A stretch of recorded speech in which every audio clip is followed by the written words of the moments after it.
So ఈరోజు పిల్లి కూతలు ఎందుకు వస్తాయి అనేది మనం తెలుసుకుందామండి. సో జనరల్లీ ఏంటంటే వాడుక భాషలో పిల్లి కూతలు అంటారు. సో ఇవి ఎందుకు వస్తాయి?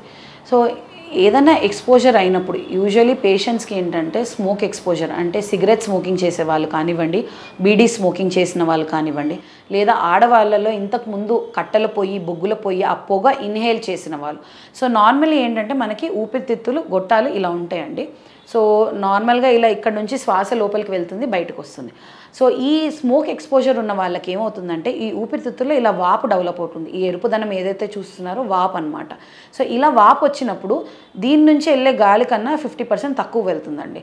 సో ఇది ఏంటంటే దీనిపైన వాళ్ళకి ఇన్ఫెక్షన్ వచ్చినప్పుడు ఏమవుతుందంటే ఈ ఊపిరితిత్తుల గొట్టాలు కంప్లీట్గా మూసుకుపోతాయి.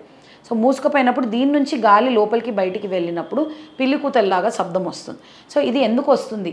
సో దీన్ని ఏమంటామంటే సిఓపిడి అని అంటామన్నమాట. సిఓపిడి అంటే chronic obstructive pulmonary disease. Chronic అంటే ఎన్నో సంవత్సరాల క్రితం చేసిన స్మోకింగ్ కానివ్వండి, స్మోక్ ఎక్స్పోజర్ కానివ్వండి. అబ్స్ట్రక్షన్ అంటే ఈ ఊపిరితిత్తుల గొట్టాలు మూసుకుపోవడం. So chronic obstructive pulmonary disease. So నార్మల్గా ఈ ఊపిరితిత్తులు చూస్తే చూడండి ఇలా నార్మల్గా పింక్గా ఉండాలి. అదే స్మోక్ చేసిన వాళ్ళు, బీడీలు సిగరెట్లు తాగిన వాళ్ళు, లేదా కట్టెల పొయ్యి, బొగ్గుల పొయ్యి మీద పనిచేసిన వాళ్ళు లంగ్స్ చూసారా ఇది ఇలాగా ఉంటాయి అన్నమాట. సో ఇలా బ్లాక్గా అయిపోతాయి because of smoke exposure or tar in the smoke. So ఇప్పుడు ఈ డిసీజ్లో ఏం జరుగుతుంది? సో ఈ డిసీజ్ ఉన్న వాళ్ళు పేషెంట్స్కి క్రానిక్గా దగ్గు తెమడ రావడం, అంటే తరచుగా దగ్గు తెమడ నెలల తరబడి, ఏళ్ల తరబడి దగ్గు తెమడ రావడము, తర్వాత క్రానిక్గా సిక్ అవుతుంటారు, అంటే జ్వరము, జలుబు, దగ్గులు ఎక్కువగా వస్తుంటాయి. అలాగే కొద్దిగా దూరం నడవగానే ఆయాసం అనేది వస్తుందన్నమాట. అలాగే వాళ్ళు ఆగాల్సి వస్తుంది కొంచెం నడిచిన తర్వాత. ఆ ఆయాసం దమ్ము వల్ల ఆగి కూర్చుంటారు. దాంతోపాటు లోపల నుంచి సౌండ్స్ వస్తాయి. ఊపిరి తీసుకున్నప్పుడు కుయ్యి కుయ్యి అని శబ్దం వస్తుంది. వీటిని వాళ్ళు పిల్లి కూతలు అని అంటారు. సో ఇవి సిఓపిడి కల లక్షణాలు.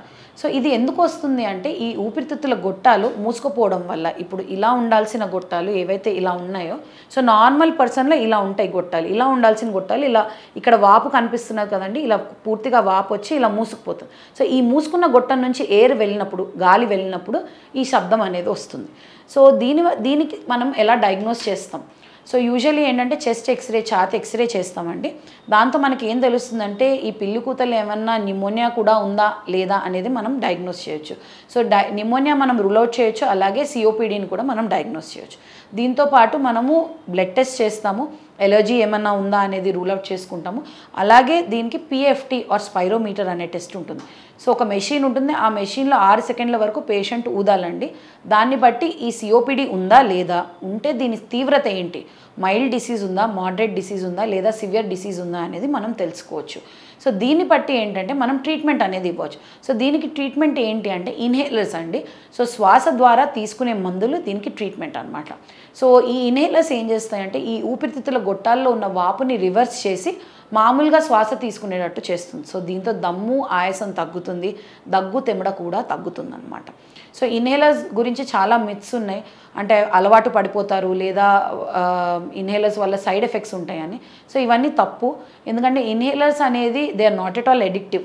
సో యూజువల్లీ ఆస్తమా పేషెంట్స్లో మనం సీజనల్గా ఇస్తాం ఇన్హేలర్స్, చలికాలము, వర్షాకాలం ఉన్నప్పుడు ఇస్తాం. So inhalers are not addictive and inhalers వల్ల ఏం సైడ్ ఎఫెక్ట్స్ ఉండవు. డైరెక్ట్గా శ్వాస ద్వారా వెళ్ళి ఊపిరితిత్తుల మీద ఎఫెక్ట్ చేసి ఇది 12 అవర్స్ తర్వాత ఇన్హేలర్స్ బాడీ నుంచి వెళ్ళిపోతాయి. So there are no side effects and inhaler is the only treatment for COPD అండి. సో ఈ సిఓపిడి పేషెంట్స్ ఆస్తమా పేషెంట్స్ లాగా కాకుండా జీవితాంతం వాళ్ళు ఇన్హేలర్స్ అనేది డెఫినెట్గా తీసుకోవాలి. అలాగే వాళ్ళు తీసుకోవాల్సిన ప్రికాషన్స్ ఏంటి అంటే జలుబు, దగ్గు ఉన్న మనుషుల నుంచి కొంచెం దూరంగా ఉండడము, తర్వాత రెగ్యులర్గా ఎక్సర్సైజ్ చేయడము, ప్రాణాయామము, యోగా చేయడము, lung exercises, lung physiotherapy, lung rehabilitation exercises. So మేము యూజువల్లీ పేషెంట్స్కి నేర్పిస్తాం ఇక్కడ లంగ్ ఎక్సర్సైజెస్, తెమడ ఎలా బయటకు తీయాలి, ఎలా ఎక్సర్సైజ్ చేయాలనేది హాస్పిటల్లో నేర్పిస్తాం.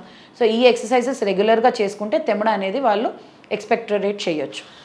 ఇది కాకుండా last but not the least ఏంటంటే వ్యాక్సిన్స్. సో సిఓపిడి పేషెంట్స్కి మామూలుగా రోగనిరోధక శక్తి తక్కువగా ఉంటుందండి. సో వీళ్ళకి ఏంటంటే ఫ్రీక్వెంట్గా ఇన్ఫెక్షన్స్, న్యూమోనియాలు వచ్చి హాస్పిటలైజ్ అయ్యే ఛాన్స్ ఎక్కువగా ఉంటుంది.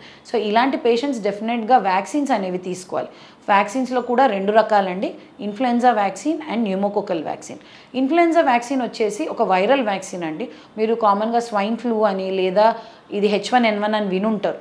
సో ఈ ఇన్ఫ్లుయెన్జా వ్యాక్సిన్ ఏంటంటే 4 టైప్స్ ఆఫ్ ఇన్ఫ్లుయెన్జా నుంచి కాపాడడానికి ఎవ్రీ ఇయర్ ఈ ఇన్ఫ్లుయెన్జా వ్యాక్సిన్ అనేది అందరూ తీసుకోవాలి. అలాగే pneumococcal vaccine is a bacterial vaccine. న్యూమోకోకల్లో కూడా 2 రకాలు, 13, న్యూమోకోకల్ 23. న్యూమోకోకల్ 13 వ్యాక్సిన్ అనేది మనం 60 ఆర్ 65 ఇయర్స్ అబవ్ వాళ్ళకి ఇస్తామండి. సో ఇది జీవితకాలంలో ఒకటేసారి తీసుకోవాలి వ్యాక్సిన్. అలాగే న్యూమోకోకల్ 23 అనేది 23 రకాల న్యూమోకోకల్ బ్యాక్టీరియా నుంచి కాపాడుతుంది. ఈ vaccine once in 5 years usually ఇస్తాం. సో ఈ 3 వ్యాక్సిన్స్ కనుక సిఓపిడి పేషెంట్స్ తీసుకుంటే ఛాన్స్ ఆఫ్ ఇన్ఫెక్షన్ కానివ్వండి, ఫ్రీక్వెంట్ అటాక్స్ కానివ్వండి, లేదా హాస్పిటలైజేషన్, ఫ్రీక్వెంట్గా హాస్పిటల్ అడ్మిషన్స్ కానివ్వండి, డెఫినెట్గా చాలా మటుకు తగ్గుతుంది. సో సిఓపిడి పేషెంట్స్ రెగ్యులర్గా ఇన్హేలర్స్ తీసుకొని జాగ్రత్తలు తీసుకొని అలాగే ఈ వ్యాక్సిన్స్ టైమ్లీ తీసుకుంటే డెఫినెట్గా అక్యూట్ అటాక్స్ కానివ్వండి, హాస్పిటలైజేషన్స్ కానివ్వండి, పిల్లి కూతలు కానివ్వండి, ఇవి మనం ప్రివెంట్ చేసుకోవచ్చు. ఇవి నార్మల్గా లంగ్స్ అండి, చూసారు కదా. సో స్మోకింగ్ చేసిన వాళ్ళు, బీడీలు సిగరెట్లు తాగిన వాళ్ళు కానివ్వండి, లేదా కట్టెల పొయ్యి బొగ్గుల పొయ్యి కానివ్వండి, చూడండి వాళ్ళ లంగ్స్ ఇలా కనిపిస్తాయండి. సో ఇలా బ్లాక్గా ఉన్నది because of the tar in the smoke.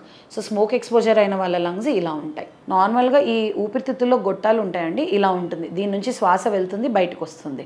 అదే స్మోక్ ఎక్స్పోజర్ అయిన వాళ్ళు, సిగరెట్లు బీడీలు తాగిన వాళ్ళు కానివ్వండి, కట్టెల పొయ్యి బొగ్గుల పొయ్యి మీద పనిచేసిన వాళ్ళకి ఇలా కనిపిస్తుంది కదా, ఈ ఎరుపుదనం ఏదైతే కనిపిస్తున్నదో వాప్ అనమాట. సో ఇంత గాలి వెళ్ళాల్సింది సగమే వెళ్తుందండి. సో దీని నుంచి గాలి వెళ్ళినప్పుడు పిల్లి కూతల శబ్దం అనేది వస్తుంది. ధన్యవాదాలు.